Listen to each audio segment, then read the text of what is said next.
Agora, pessoal, uma pergunta, né? Qual desses 4 elementos é o mais crítico para que você tenha aí uma boa satisfação do cliente, né? Então, vamos nos colocar um pouquinho no lugar do cliente.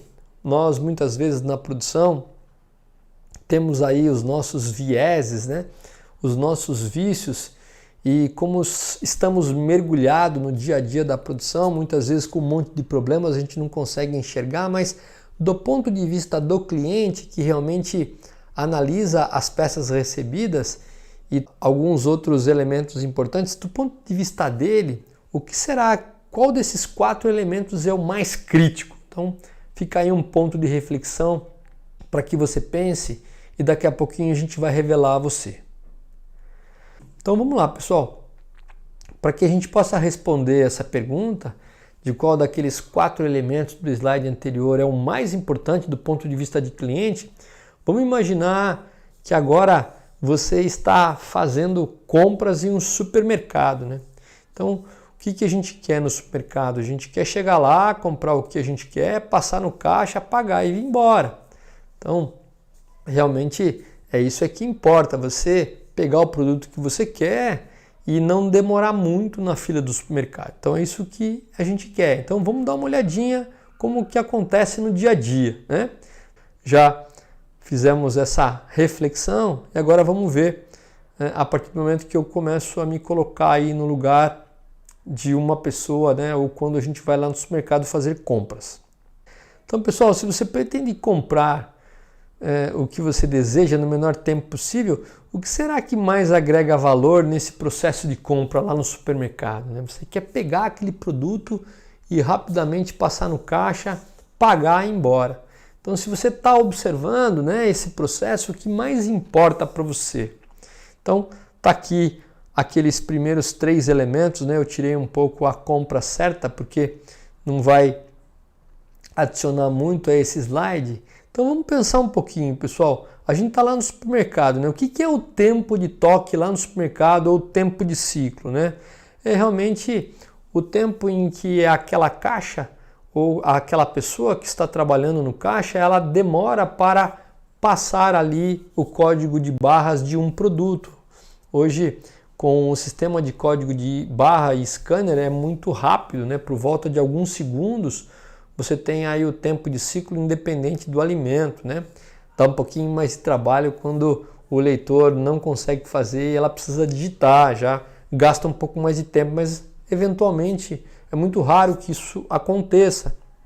Então o tempo de toque, para que a gente faça uma analogia com o supermercado, é aquele tempo em que ela pega o produto e passa no scanner para que registre aí o valor daquele produto. Então esse é o tempo de toque, é o tempo de ciclo. E o que é o tempo de transferência, o tempo de atravessamento nesse caso, quando você está no supermercado? Então vamos imaginar o seguinte, aqui está o caixa e tem essa fila enorme com pessoas passando as suas compras pelo caixa. Então você pode perceber que tem o caixa, tem algumas pessoas com uma cesta com alguns itens a serem pagos, tem pessoas que estão com um carrinho. Então o que é o tempo de transferência, pessoal? O tempo de transferência é aquele tempo necessário para produzir uma ordem de fabricação. Nesse caso aqui, a ordem de fabricação é o tamanho da cesta ou o tamanho do carrinho. Então você pode ter ordens de fabricação um pouco menores, que é o caso das cestas, e pode ter ordens de fabricação um pouco maiores, que é o caso do carrinho. E o que é o tempo de atravessamento? É o tempo necessário para produzir uma ordem de fabricação, ou seja, é o tempo necessário para que uma ordem de fabricação ela cruze todo o sistema. Então, se você chega nesse momento, nessa fila, tem 1, 2, 3, 4, 5, 6, 7, 8, 9 pessoas na sua frente. Então, o que é tempo de atravessamento, ou tempo de fabricação, ou lead time? É o tempo que você vai demorar para esperar toda essa fila passar no caixa, pagar a sua conta e ir embora. Então, olha só a analogia que a gente faz muitas vezes com o supermercado, e acontece algo similar lá dentro da nossa fábrica. Então, mais uma vez, aqui o tempo de toque, que é o primeiro elemento, é o tempo que o caixa passa a mercadoria no leitor do código de barras. O tempo de transferência é o tempo que, por exemplo, essa primeira moça da fila vai demorar para passar os produtos contidos nessa cesta. Então, a ordem de fabricação é como se fosse os itens contidos nessa cesta. Aqui tem um outro tempo de transferência, porque o lote dentro dessa ordem aqui, ou dentro desse carrinho, ele é maior, e assim por diante. O tempo de atravessamento é o tempo em que uma pessoa demora a partir do momento que ela chega e tem todas essas pessoas para passar no caixa.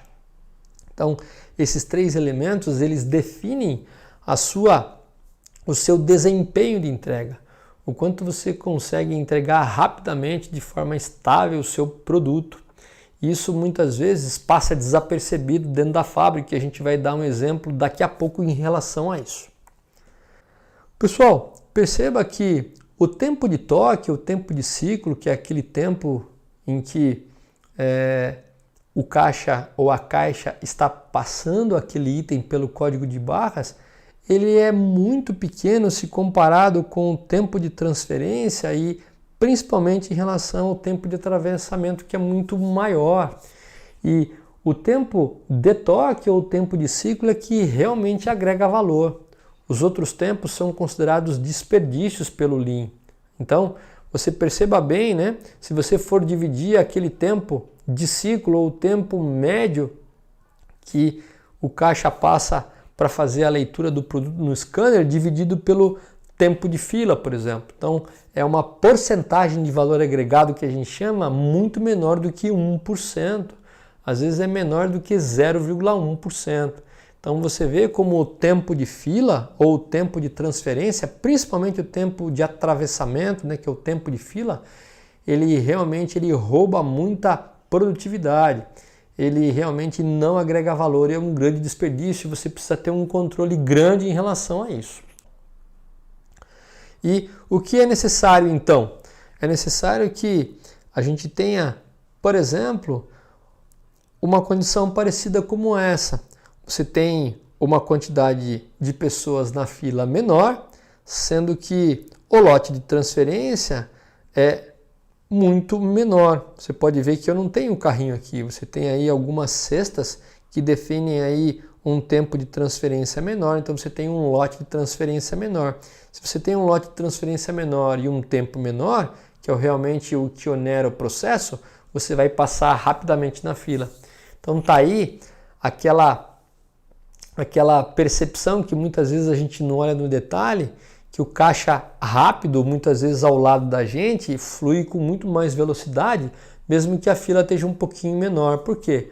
Porque a quantidade de produtos dentro de cada cesta é menor, ou seja, o lote de transferência é menor quando você vê aí 1 ou 2 carrinhos com 2 pessoas apenas na fila, mas carregado de itens lá dentro. Então tá aí uma analogia com o que a gente vê e acontece no supermercado conosco mesmo versus o que acontece no processo de fabricação.